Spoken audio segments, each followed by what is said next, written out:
மரணித்தவர்களின் ஜனாசாவை அடக்கம் செய்வதற்காக அந்த இடத்திலிருந்து வேறு இடத்துக்கு கொண்டு செல்லலாமாகும்?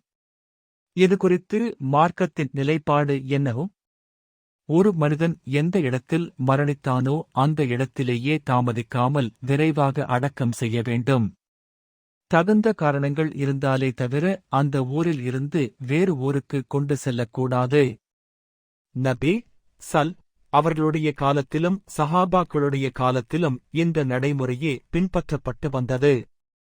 இமாம் அவ்சாயி ரஹி, இமாம் இப்னுல் முந்திர் ரஹி ஆகியோரும் இந்த கொள்கையை உடையவர்களாக இருந்தார்கள் என இமாம் இப்னுல் குதாமா ரஹி தனது அல் முக்னியில் 2:19-3-19 குறிப்பிடுகிறார்கள். இதற்கான ஆதாரங்கள்: 1. நபி அவர்கள் கூறினார்கள், ஜனாசாவை விரைவுபடுத்துங்கள்.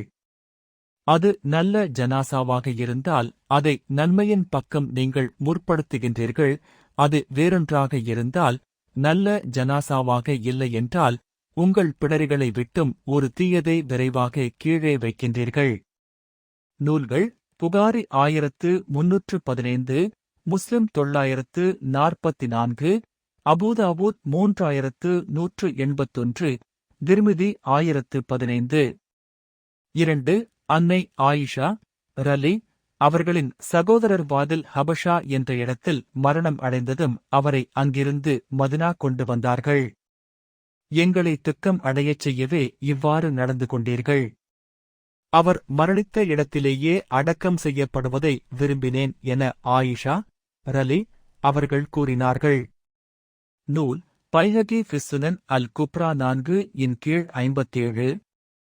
மேலே கூறப்பட்ட 2 ஆதாரங்களின் அடிப்படையில் ஒரு மனிதன் எந்த இடத்தில் மரணித்தானோ அந்த இடத்திலேயே அடக்கம் செய்யப்பட வேண்டும்.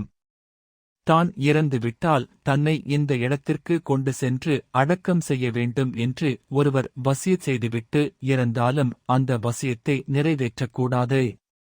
ஏனெனில் ஒரு மையத்தை இன்னொரு இடத்திற்கு கொண்டு செல்வது ஹராமாகும் என அதிகமான மார்க்க அறிஞர்கள் தீர்ப்பளித்துள்ளார்கள் என்று இமாம் நவவி ரஹி தமது அத்கார் என்னும் நூலில் கூறியுள்ளார்கள். அல்லாஹ்வே மிகவும் அறிந்தவன்.